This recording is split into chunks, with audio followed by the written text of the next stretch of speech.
2024 के लोकसभा चुनाव के लिए 26 विपक्षी पार्टियां बेंगलुरु में इकट्ठा हुई हैं, तो उसके जवाब में 38 पार्टियां एनडीए के बैनर तले दिल्ली में इकट्ठा हो रही हैं। बात करने के लिए केंद्रीय मंत्री पशुपति पारस जी हैं। सर, न्यूज नेशन में स्वागत है आपका। माने कि ये 26 के जवाब में 38 है। 26 के जवाब में 38 नहीं है, 26 के जवाब में पूरा देश है। पूरे देश में सर्व नेताओं के रूप में परम आदरणीय नरेंद्र मोदी जी को देश की जनता अपना नेता मानती है और 2024 का जब भी चुनाव होगा एनडीए गठबंधन को 2/3 बहुमत मिलेगा और तीसरी बार देश के प्रधानमंत्री के रूप में हमारे प्रधानमंत्री जी शपथ ग्रहण लेंगे। बेंगलुरु में बैठक हो रही है और वहाँ रणनीति बनाई जा रही है कि 24 में किसी तरीके से मोदी को, एनडीए को रोक दो। इस बीच मोदी का बयान आया है कि सारी अवसरवादी और भ्रष्टाचारी पार्टियां वहां इकट्ठा हो गई। देखिए, रोकने का किसका काम है? देश की जनता रोकेगी।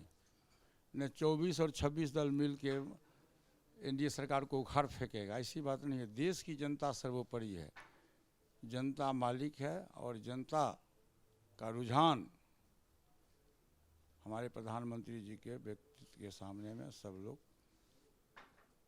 तैयार है। आज पीएम ने बड़ा तगड़ा हमला किया है विपक्षी पार्टियों को, कहा था कि सारे अवसरवादी भ्रष्टाचारी एक हो गए।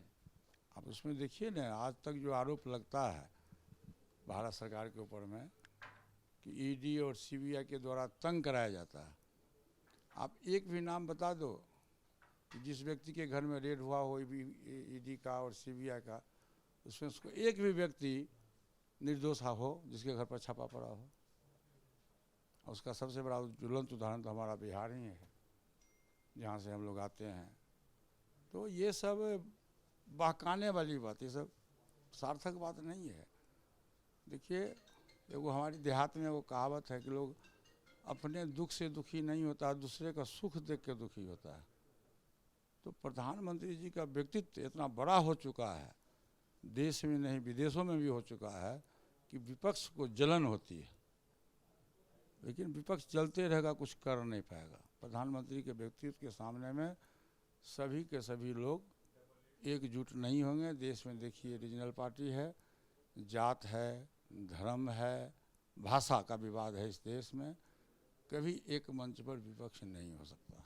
सर, आज एनडीए की बैठक है, 38 पार्टियां इकट्ठा हो रही हैं, आप भी उसमें जा रहे हैं और एक मजबूती और एकता दिखाने की वहाँ से कोशिश होगी, लेकिन आप में और चिराग पासवान में ही बहुत ज़्यादा दूरी दिखाई दे रही है।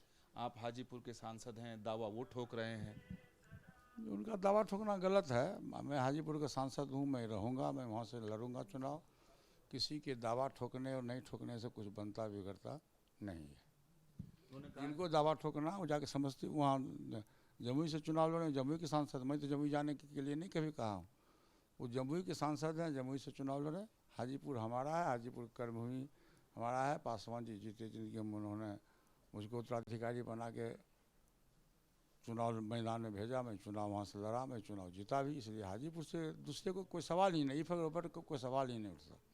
सर, वो अमित शाह से मिलकर आए, उसके बाद उन्होंने कहा कि हाजीपुर उनके पिता की सीट रही है, इसलिए उनका दावा मजबूत है और वो हाजीपुर नहीं छोड़ेंगे, अपना प्रत्याशी भी उतारेंगे। अच्छा, तो अमित शाह जी यहाँ भर दिए क्या? अमित शाह जी तो उनको सिर्फ एनडीए गठबंधन में लाने की स्वीकृति दी है, आने की स्वीकृति दी है, बाद में कि और किसी तरह की बात नहीं हुई है। चलिए, यानी ये होगा कि एनडीए मजबूती के साथ जमा रहेगा, आप लोगों में तमाम अगर विभेद है उसके बावजूद। हम एनडीए के साथ हैं और मैं नहीं जानता एनडीए देश में दूसरी तीसरी बार एनडीए की सरकार बनेगी। चलिए।